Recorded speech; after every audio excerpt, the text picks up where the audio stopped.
नमस्कार, मैं अमर खान। कैसे हैं आप सब? मुझे उम्मीद है आप और आपका परिवार खुश होगा, तंदुरुस्त होगा। मैं हमेशा भगवान से और खुदा से दुआ करता हूं कि हमारे देश में अमन, चैन और भाईचारा बना रहे ताकि हमारा देश तरक्की करता रहे। आज हम बात करते हैं भारतीय विदेश सचिव, हमारे भारतीय विदेश सचिव विक्रम मिस्री के बारे में। याद है आपको 22 अप्रैल 2025 को पहलगाम के अंदर पाकिस्तानी आतंकियों ने हमारे मासूम और निर्दोष नागरिकों पर हमला कर दिया था। 28 नागरिकों को मौत की नींद सुला दिया, मार गिराया, निर्दोषों को मार गिराया था। धीरे धीरे जब ऐसा लगने लगा कि ये कुछ ज्यादा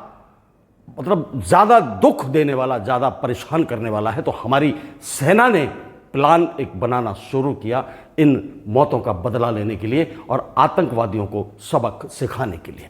उसी के तहत 7 मई 2025 को रात को 1:05 पर पाकिस्तान ऑक्यूपाइड पीओके के अंदर और पाकिस्तान के अंदर 9 लगातार हमले किए और 400 से 500 आतंकवादियों को मार गिराया, उनके बहुत सारे आतंकी अड्डों को खत्म कर दिया। इस ऑपरेशन को जो लीड कर रही थी colonel Sofia Qureshi, wing commander Vyomika Singh और भारतीय विदेश सचिव विक्रम मिस्री, तीनों ने इसको लीड किया। मतलब उन्होंने सेना में लीड किया और विदेश सचिव ने यहां की कमान संभाली। दूसरे दिन जब इस ऑपरेशन की जानकारी देने के लिए उन्होंने प्रेस कॉन्फ्रेंस की तो उसमें सोफिया कुरैशी, व्योमिका सिंह और विक्रम मिस्री तीनों को आपने देखा होगा। और इस ऑपरेशन का नाम दिया गया था ऑपरेशन सिंदूर, क्योंकि हमारी माता और बहनों का सिंदूर उजड़ा था। उस उजड़े हुए सिंदूर का बदला लेने के लिए ही हमारी भारतीय सेना ने 400 से 500 आतंकियों को मौत की नींद सुला दिया। बड़े ही अच्छे तरीके से बदला लिया, दिल के अंदर बड़ा चैन आया, बड़ी खुशी हुई। और वो बदला लगातार पाकिस्तान की तरफ से भी कुछ हमले हुए, हमारी तरफ से भी कुछ हमले हुए। 2 दिन, 3 दिन, 4 दिन ऐसा लगने लगा कि दोनों देशों में युद्ध छिड़ गया है और चारों तरफ से लगातार हमले चल रहे थे। हालांकि मीडिया ने बहुत गंद मचाया। चलिए, मैं उस बात पर नहीं जाता हूं, जो बात है वो कहने की वो कहता हूं।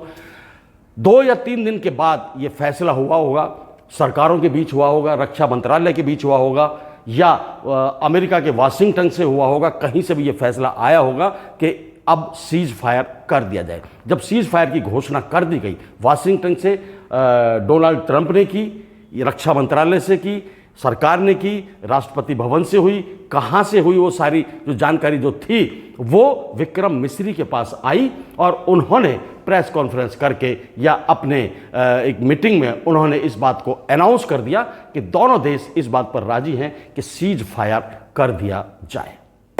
अब आप अंदाजा लगाइए, विक्रम मिस्री कोई राष्ट्रपति तो है नहीं, रक्षा मंत्री तो है नहीं, गृह मंत्री तो है नहीं, प्रधानमंत्री तो है नहीं, एक राष्ट्रीय सचिव है, विदेश सचिव है। उनको जो इंफॉर्मेशन रक्षा मंत्रालय ने दी, सेना के कमांडरों ने दी, कहीं से भी उनके पास इंफॉर्मेशन आई, उन्होंने उस इंफॉर्मेशन को आगे पब्लिकली अनाउंस कर दिया। बस इतना गुनाह उन्होंने किया विक्रम मिस्री ने। हमारे देश के कुछ लोग अंधे, पागल, मैं कह सकता हूं कि जानवर टाइप के लोग हमारे देश में हैं। इस बात से हम गुरेज नहीं कर सकते, आप भी गुरेज नहीं कर सकते। इस बात में विक्रम मिस्री का क्या दोष था कि कुछ लोगों ने उनके ट्विटर हैंडल पर जाकर, एक्स अकाउंट पर जाकर उनको गालियां देनी शुरू कर दी कि तूने सीज फायर करा दिया। अकल ही नहीं है, दिमाग ही नहीं है, भूसा भरा हुआ है इन लोगों के दिल और दिमाग के अंदर। यही नहीं, उन्होंने उसकी बेटियों के फोटो लगाकर ट्रोल किया है उसको। यार, ऐसी नौबत आ गई है। हम तो ये सोचते हैं कि हमारा देश एक पढ़ा लिखा देश है, नौजवान पढ़ रहे हैं, लिख रहे हैं, आगे बढ़ रहे हैं, तरक्की कर रहे हैं। ऐसी छोटी घटिया स्तर की मानसिकता यदि हमारे देश के लोगों के अंदर है तो ये मैं कह सकता हूं कि देश के लिए सबसे बुरी खबर है। विदेश सचिव, वो विदेश सचिव जो चीन में भारत के एम्बेसडर रहे, राजदूत रहे, म्यांमार और स्पेन जैसे देशों में भारत के राजदूत रहे, आई के गुजराल, डॉक्टर मनमोहन सिंह, नरेंद्र मोदी जैसे प्रधानमंत्रियों के सचिव रहे, उनको इस तरह से ट्रोल करना, उनको ही नहीं, उनकी बेटियों के साथ बदतमीजी भरे ट्वीट करना, बेटियों के लिए, उनकी पत्नी के लिए, उनके परिवार के लोगों के लिए। हमारे लोगों के संस्कार मर गए हैं क्या? ये है कौन? ये है कौन जो ट्रोलर हैं? ये है कौन? ये वो हैं, मैं क्या कहूं, कहना नहीं चाहता, मैं इस गंदी राजनीति में पढ़ना नहीं चाहता, लेकिन ये बीजेपी वाले ही ट्रोलर हैं। ये अमित मालवीय की टीम के ट्रोलर हैं, आईटी सेल में जो देखते हैं, उनके हैंडल से सीधे सीधे आते। अरे तुम्हें इतना ही नहीं पता कि तुम्हारी सरकार है, सरकार में कौन डिसीजन लेता है, कौन ऑर्डर देता है, कौन उसको मानता है, कौन लड़ता है, कौन हुक्म देता है, ये इतना ही नहीं पता तो तुम कैसे किसी को इतनी भद्दी भद्दी गालियों से नवाज सकते हो यार? मतलब तुमने सोचा ही कुछ नहीं कि हो क्या रहा है, हम किस लिए ट्रोल कर रहे हैं, उनको किस लिए गंदा बोल रहे हैं? उसकी बेटी के लिए, उनकी बेटियों के लिए यार, उनकी पत्नी के लिए, उनके पूरे परिवार को गालियां दी हैं तुम लोगों ने। शर्म से डूब के मर जाओ। तुम हिंदुस्तानी कहने के लायक ही नहीं हो। ना तो ये राजनीतिक परंपरा है, और ना ही आध्यात्मिक परंपरा है, और ना ही हिंदुस्तान की परंपरा है कि आप किसी भी वजह से किसी की बेटियों पर उंगली उठाओ। कोई बता रहा है कि इसकी बेटी पत्रकार थी, इसकी बेटी ने उस चैनल में काम किया था एब्रॉड। अब मैं क्या कहूं उस मासूम बेटी के बारे में यार? बेटी हमारी और आपकी सबकी बराबर है। कुछ कहना ही था तो विक्रम मिश्री को कहते आप, क्योंकि गोबर है दिमाग में, बुद्धि तो है नहीं। विक्रम मिश्री को भी क्यों कहा जाता भाई? क्यों कहा जाता? जैसा उनको आदेश मिला, उन्होंने उस आदेश को आगे रख दिया, पब्लिकली अनाउंस कर दिया। उसमें रक्षा मंत्रालय का आदेश था, गृह मंत्रालय का आदेश था, सेना के कमांडरों का आदेश था, हो सकता है राष्ट्रपति का भी आदेश हो कि ये युद्ध शांत हो गया है। ये सीज फायर किया होगा तो उन्होंने किया होगा ना। विक्रम मिश्री ने थोड़ी सीज फायर कर दिया, उनके पास इतनी पावर है कहां? विदेश सचिव है वो, रक्षा मंत्री नहीं है वो, प्रेसिडेंट नहीं है इंडिया के, या गृह मंत्री नहीं है भारत के। वो सीधे साधे इतने एजुकेटेड पर्सन को आपने जलील करके रख दिया, और उनको मतलब मजबूरी में विवश होकर अपना अकाउंट हैंडल प्राइवेट करना पड़ गया। अब कोई सिरफिरा होता, कोई तुम्हारी तरह ही गंदे मानसिकता वाला होता, तो तुम्हें उल्टे सीधे जवाब दे देता। उन्होंने कुछ नहीं कहा बेचारे ने, वो बैठ गए आराम से। उनकी तरफ से जो हमारे जैसे लोग हैं वो आपको जवाब दे रहे हैं कि आप अपनी मानसिकता को सुधार लीजिए।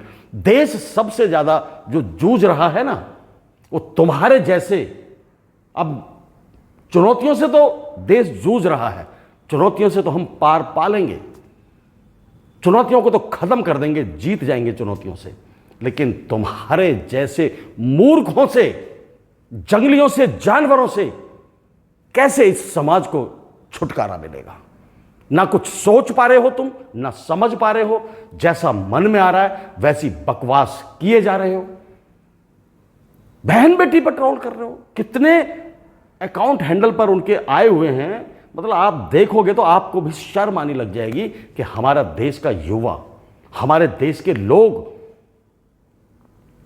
अभी हिमांशी नरवाल का सुना था ना आपने? हिमांशी नरवाल, उन्होंने 2 शब्द कहे थे, चलिए मैं बाद में बात करूंगा उनके बारे में। वो महिला थी, कितना दुखों का पहाड़ था उनके ऊपर, कितना दुखों का पहाड़ था। लेकिन हमारे कुछ जो जानवर हमारे देश में रह रहे हैं, पल रहे हैं, पाले जा रहे हैं, वो किसी को कुछ समझते ही नहीं है। अपनी बकवास उन्होंने करनी है, अपने गंदे जो मानसिक सोच है उसको उजागर करना है और लोगों को ट्रोल करना है, तरह तरह की गालियां दे देनी है, तरह तरह के भद्दे कमेंट्स उन पर कर देने हैं। लानत है तुम पर। इतनी बड़ी शख्सियत है हमारे देश की। मैं शख्सियत को सलाम करता हूं, विक्रम मिश्री को। हाईली एजुकेटेड, चीन जैसे देश के अंदर हमारे राजदूत रह चुके हैं, 3 प्रधानमंत्रियों के सचिव रह चुके हैं। उन पर आप उंगली उठा रहे हो? बुद्धि है, अकल है थोड़ी बहुत? उनके हाथ में क्या था? वो अनाउंस कर रहे थे क्या? वो युद्ध की चाबी लेकर बैठे थे क्या? अब वहां बम गिरा दो, मिसाइल गिरा दो और सीज फायर कर दो, उनके हाथ में था क्या? अरे यार, तुम्हारे बारे में तो वीडियो बनाकर भी शर्म आ रही है मुझे। कहां से आए हो तुम हमारे देश का नाम डुबाने के लिए? सेना का नाम डुबा रहे हो तुम। हमारे जो वीरांगना हैं, बहन और बेटियां हैं, उनका मनोबल आप तोड़ रहे हैं, आप जैसे गंदे लोग। मैं विक्रम मिश्री की एक छोटी सी जानकारी आपको देता हूं। इतनी बड़ी शख्सियत है वो, हमारे देश के विदेश सचिव हैं और उन्होंने जो सरकार ने उनको ऑर्डर दिया उसका पालन किया, सच्चाई के साथ, ईमानदारी के साथ, बहादुरी के साथ 24-24 घंटे जाग कर उन्होंने ऑपरेशन सिंदूर पर नजर रखी है। और उसकी जो रिपोर्टिंग है वो रक्षा मंत्रालय को, प्रधानमंत्री को, राष्ट्रपति को, सबको उन्होंने अपनी एकदम जैसे कह सकते हैं कि सीधी और सच्ची रिपोर्ट उन्होंने अपनी दी है। ऐसे आदमी पर, उनकी बेटियों पर, उनकी पत्नी पर, उनके फैमिली पर आप उंगलियां उठा रहे हो यार। लानत है, डूब के मर जाओ। कुछ जानकारी मैं विक्रम मिश्री की आपको देता हूं, उनसे जीवन से जुड़ी हुई। जन्म विक्रम मिश्री साहब का 7 नवंबर 1964 को श्रीनगर के अंदर हुआ। एक ब्राह्मण परिवार में हुआ। ब्राह्मण परिवार में है वो, श्रीनगर के ही रहने वाले हैं, जम्मू कश्मीर की भाषा बोलते हैं और वहीं पर वो उस कमान को संभाल भी रहे थे, अपना दायित्व बड़े प्यार से निभा रहे थे। पत्नी इनकी डॉली मिश्री हैं, 2 बच्चे हैं इनके। और शिक्षा जो इन्होंने ली है, जो पढ़ाई पूरी की है, श्रीनगर के बर्नहाल और डीएवी स्कूल से, डीएवी स्कूल दिल्ली से और श्रीनगर के बर्नहाल स्कूल से इन्होंने शिक्षा प्राप्त की, ग्रेजुएशन किया। झारखंड से इन्होंने एमबीए किया और बहुत सारी डिग्रियां इनके पास हैं। इतनी पढ़ने लिखने के बाद ही तो इतने ऊंचे पद पर आदमी पहुंच पाता है। 1989 में आईएफएस यानी भारतीय विदेश सेवा में ये शामिल हुए। मैंने पहले आपको बताया था कि 2019 से 2021 तक चीन में एम्बेसडर रहे, 2022 से 2024 तक एनएसए के डिप्टी रहे, एनएसए नेशनल सिक्योरिटी एडवाइजरी के।